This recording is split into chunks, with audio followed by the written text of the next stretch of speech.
Hi hello నమస్తే ఆదాబ్. Welcome to our channel blissful retirement. నేను మీ సాయిబాబ్జీని. Hi friends, welcome back to Chhatrapati Shivaji కోటలు రెండో భాగానికి అందరికీ కూడా స్వాగతం. మనం మొదటి భాగంలో ఎక్కడైతే ఆగామో అక్కడి నుంచి కంటిన్యూ చేస్తున్నాను.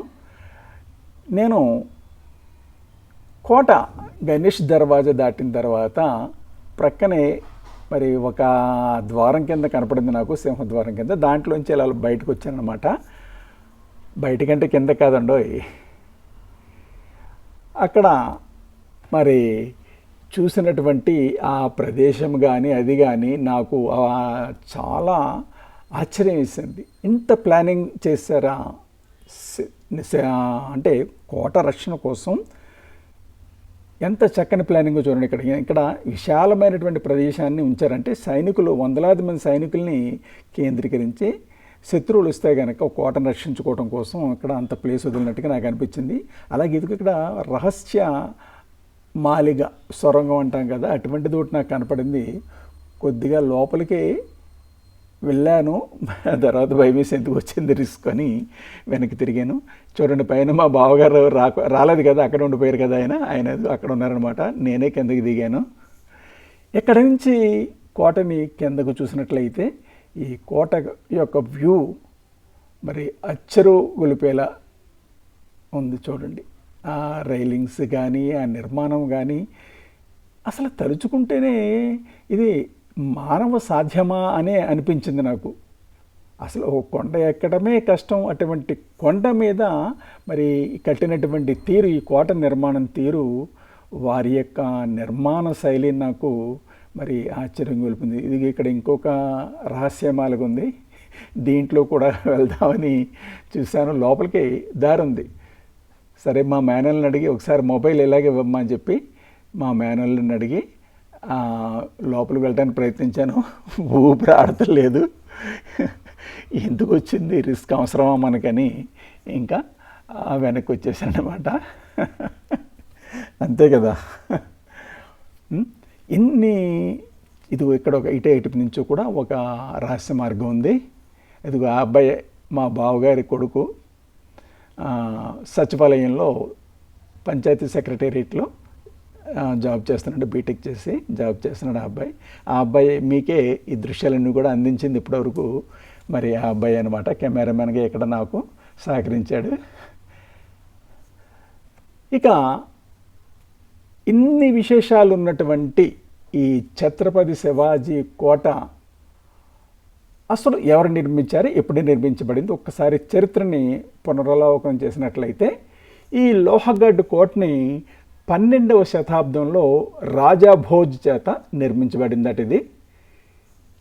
అటువంటి ఈ కోటలో చాలా రాజవంశాల వారు పరిపాలించారు. వారిలో శాతవాహనులు, చాళుక్యులు, రాష్ట్రకూటులు, యాదవులు, బహమనీలు, నిజాములు, మొఘలులు, చివరగా మహారాష్ట్రులు, వీరంతా మరి ఈ కోటని పరిపాలించారు. ఇది యునెస్కో ప్రపంచ వారసత్వ ప్రదేశాలలో చేర్చబడింది కూడా. కారణం ఏంటంటే భారతదేశం కొంతమంది గొప్ప పాలకులకు నిలయంగా ఉండేది ఒకప్పుడు. మన పూర్వకాలంలో వారు అంతా కూడా గొప్ప గొప్ప కోటలను నిర్మించారు. ముఖ్యంగా ఈ కోటకు వచ్చినట్లయితే ఇది 1 శతాబ్దం పాటు నిజాం సుల్తానుల చేతుల్లో ఉంది. ఆ తర్వాత 1636లో మొఘల్ చక్రవర్తి ఔరంగజేబు పాలనలోకి వెళ్ళింది. ఆ తర్వాత కొన్నాళ్ళకి ఇది 1648 సంవత్సరంలో ఛత్రపతి శివాజీ చేతుల్లోకి వచ్చిందట.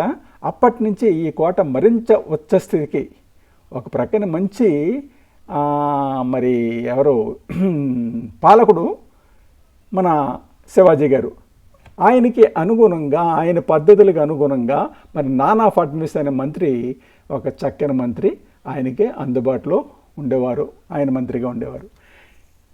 కారణాలు ఏమైనప్పటికీ భారతదేశం ఖచ్చితంగా గొప్ప వారసత్వాన్ని కలిగి ఉందనేది నిర్ద్వందంగా చెప్పొచ్చు మనం. ఈ సందర్భంలో లోహగఢ్ కోటని ఒక ఉదాహరణగా చెప్పొచ్చు. ఇనుప కోట దాన్నే మరాఠీలో లోహగడ్డ అని అంటారు కదా, దానికి తగిన విధంగా నిలబడుతుంది ఈ కోట. ఈ కోట యొక్క విశేషమైన వాస్తుశిల్పం కానీ మరి ఇతర నిర్మాణాల ప్రత్యేక అంశాలతో లోహగడ్డ కోట నిలుస్తుందన్నమాట. లోనావాలా ప్రాంతంలో ఉన్న లోహగఢ్ కోట ఇంద్రాయణి మరియు పావన నదీ పరివాహక ప్రాంతాన్ని రెండుగా విభజిస్తుంది. ఈ కోటలో 4 దర్వాజాలు ఉన్నాయి. మొదటిది గణేష్ దర్వాజా, 2 నారాయణ దర్వాజా, 3 హనుమాన్ దర్వాజా, 4వది మహాదర్వాజా. ఈ 4 విభిన్న ప్రవేశాల ద్వారా మాత్రమే కోట లోపలికి చేరుకోవచ్చు. మనం గత ఎపిసోడ్లో చెప్పుకున్నాం, ఇన్ని ద్వారాలు నిర్మించడానికి కారణం శత్రువుల్ని నిరోధించడానికి. ఒక ద్వారాన్ని మరి వాళ్ళు స్పాయిల్ చేస్తే మరొక ద్వారం దగ్గర కూడా వచ్చి దాన్ని స్పాయిల్ చేయాలి. అక్కడ అప్పుడు టైం తీసుకుంటుంది, అలాగే వారిలో ఉన్న శక్తి కూడా ఉడిగిపోతుంది కదా. అంత ప్లానింగ్ తోటి చతురతతోటి ఈ కోటని నిర్మించారనమాట. కోట సందర్శకులకి నిర్మాణ అద్భుతాల గురించి చర్చించేటప్పుడు భారతదేశం నిస్సందేహంగా ప్రపంచ వేదికపై ప్రముఖ స్థానాన్ని ఆక్రమిస్తుంది. ఇంకొక విషయం ఏంటంటే, ఇక్కడ ఈ కోటల్ని వీటిని చూడటానికి ఫారినర్స్ కూడా ఇక్కడికి ఎక్కువగా వస్తూ ఉంటారు. యునెస్కో ప్రపంచ వారసత్వ ప్రదేశాలలో చేర్చబడిన ఈ ప్రదేశం భారతదేశ నిర్మాణ వారసత్వం అసమానమైనది. ఇది దేశ ప్రతిష్టకి మరియు శక్తికి చిహ్నాలుగా ఈ కోటలు నిలుస్తాయి. రాజభవనాలను నిర్మించిన దూరదృష్టి గల పాలకులు మరియు నైపుణ్యం గల శిల్పులు మన దేశంలో ఉండేవారు, ఇప్పటికే ఉన్నారు.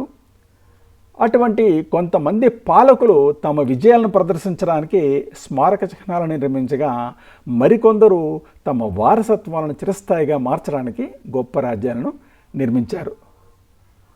భారతదేశం యొక్క గొప్ప వారసత్వం ప్రపంచానికి దాని సాంస్కృతిక గొప్పతనాన్ని గర్వంగా ప్రదర్శిస్తూ మరియు అందరి ప్రశంసలను అందుకుంటుంది.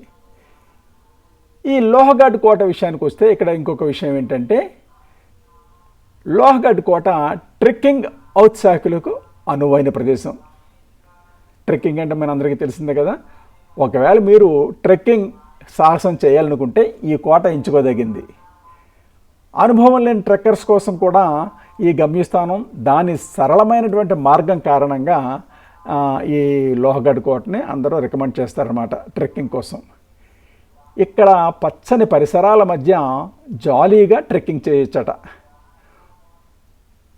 పొగమంచుతో కప్పబడిన కోట వర్షాకాలంలో ఒక ఆధ్యాత్మిక కేంద్రంగా భాసిల్లుతుందని ఇక్కడ వారు చెప్తున్నారు.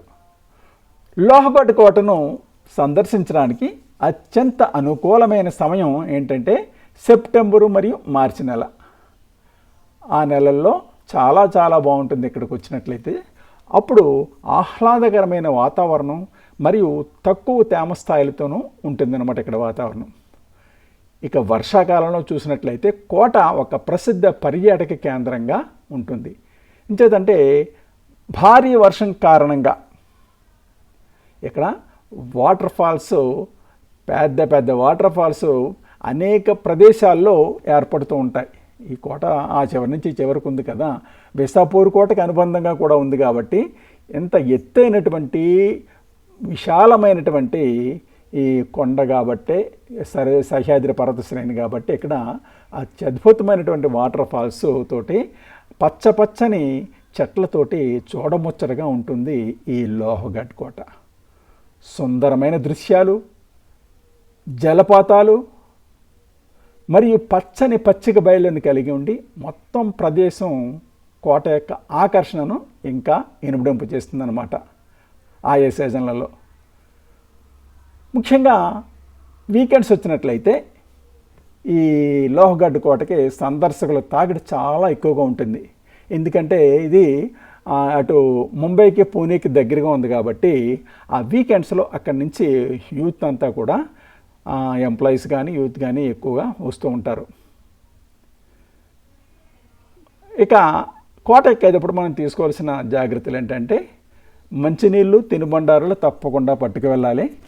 అలాగే మరి మెట్లు ఎక్కేటప్పుడు జాగ్రత్తగా ఉండాలి. ఇంచేతని కాలు స్లిప్ అయ్యే ప్రమాదం ఉంది. దారి పైకి వెళ్ళాక కొంత దూరం వెళ్ళాక చాలా రాళ్ళు రప్పలతోటి స్టడీగా లేకుండా కాలు జారే ప్రమాదం ఉన్నటువంటి ప్రదేశం అనమాట. అందు గురించి జాగ్రత్త తీసుకోవాలి. ఇటువంటి ఈ కోటని మనం ఉదయం 9 కాడి నుంచి సాయంత్రం 5 వరకు మాత్రమే చూడవచ్చు. ఈ కోట మొత్తానికి నేను మా బావగారు, అదిగో మా బావగారు వాళ్ళ అబ్బాయి అనమాట. ఇందాక చెప్పాను కదా, ఆ అబ్బాయి సెక్రటేరియట్లో పనిచేస్తున్నాడు కుర్రోడు, శ్రీకాకుళం వారిది. మొత్తానికి పైకి ఎక్కేసాం. ఎవరెస్ట్ శిఖరాన్ని ఎక్కినంత ఆనందం కలిగింది మాకు, రియల్లీ నిజంగా ఫ్రెండ్స్. ఎంచేదంటే చాలా కష్టం ఎక్కడం. నా వయసు 63, ఈ ఏజ్లో సాహసం చేశానంటే చాలా గ్రేట్ అని చెప్పుకోవచ్చు. నా భుజాలు నేనే కొట్టుకుంటానండి. కానీ చాలా ఆనందం కలిగించింది. ఏదైనా ఒక అద్భుతమైనటువంటి విషయాన్ని సాధించామంటే మరి ఆ ఆనందం వేరే లెవెల్లో ఉంటుంది కదా. ఆ ఆనందాన్ని నేను పొందగలిగాను. పైకి ఎక్కాక అక్కడ దృశ్యాలు అవి కూడా చాలా ఆహ్లాదంగా అనిపించాయి. విశాలమైన ప్రాంతం, ఇక్కడెక్కడ కూడా ఒకటి భవనాలు ఏమీ లేవు. సాధారణంగా ఈ కోటలన్నీ కూడా మరి శత్రువులు అటాక్ చేసినప్పుడు అక్కడ ఉన్నటువంటి భవనాలని నాశనం చేయటం ఆనవాయితీగా వస్తుంది, మనందరికీ తెలిసిందే. ఆ దేవాలయాల్ని ఇళ్ళని కూడా నాశనం చేస్తూ మంటెట్టేసేవారు. మరి ఆ విధంగా నాశనం చేయటం వల్ల అనుకుంటా ఇక్కడెక్కడ కూడా భవనాలు అనేవి లేవు, ఖాళీగా ఉందంతా కూడాను. అయితే ఇక్కడ రిజర్వాయర్స్ ఉన్నాయి, తలాబ్ అంటారు దీన్ని. ఇది వర్షపు నీటి ఆధారంగా మరి ఈ కోట పైన ఉన్నటువంటి నీటి అవసరాలు తీర్చడం కోసం ఇక్కడ 2 తలాబులు ఏర్పాటు చేశారు. ఈ 2 తలాబుల్లో భారీ ఎత్తున నీటిని నిల్వ చేసి కోట అవసరాలని తీర్చేవారనమాట. కోట రెండో వైపున దిగువన కనపడే దృశ్యం అదనమాట. అది అక్కడ కనపడుతున్న ఇళ్ళు అవి కూడా నేను ఆ విధంగా మీకు చిత్రీకరించి చూపిస్తున్నమాట. ఈ కోట మీద ఇందాక చూసినటువంటి మరి సమాధి, అది ఔరంగజేబు యొక్క ఒక భార్య సమాధి అట అది. ఇంకా అదిగో చివరిని కనపడుతుంది కదా తోకలాగా, ఆ తోక అది ఎలాగా విస్సాపూర్ కోటకి కలుస్తుంది అనుకుంటా అనుబంధంగా. ఇది దగ్గరలోనే విస్సాపూర్ కోట ఉందని చెప్పుకున్న మొదట్లోనే మనం అక్కడికి కలుస్తుంది అన్నమాట. ఇక్కడ అంతా కూడా రాయి రప్ప ఉంది. ఒక ఇందాక చూసాం కదా, ఒక మహాదేవుని టెంపుల్ ఒకటి ఉంది, దాని ఎదురుగా హనుమాన్ విగ్రహం ఒకటి ఉంది. అలాగే సమాధి, ఫిరంగులు. ఇంకో దూరంగా ఏదో నిర్మాణం కనపడుతుంది, అక్కడికి వెళ్ళే ఓపిక లేక ఇంకా వెళ్ళలేదు మేము. మంచి ఎండ సమయం ఒకటి కదా. ఇక్కడ మరి ఎవరిదో సమాధి ఉంది. ఇది ఎక్కువగా ముస్లింలు శతాబ్దం పాటు పరిపాలించారు కాబట్టి వారికి చెందిందనమాట. అదే మిత్రులారా, మరి ఒక కొత్త వీడియోతో మీ ముందు ఉంటాను. Bye bye. Thanks for watching our channel. మరి వీడియో చూసిన తర్వాత తప్పకుండా మీరు ఆ వీడియోని లైక్ చేయండి, షేర్ చేయండి. ఇంకా సబ్స్క్రైబ్ చేయకపోతే వెంటనే సబ్స్క్రైబ్ చేయండి. మీకు తెలియనటువంటి కొత్త విషయాలు తెలుసుకోవాలని ఉందా, కొత్త ప్రదేశాలు చూడాలని ఉందా, అయితే వెంటనే బ్లిస్ఫుల్ రిటైర్మెంట్ ఛానల్ సబ్స్క్రైబ్ చేసుకుని మన ఛానల్ అభివృద్ధికి తోడ్పడవలసిందిగా కోరుతున్నా.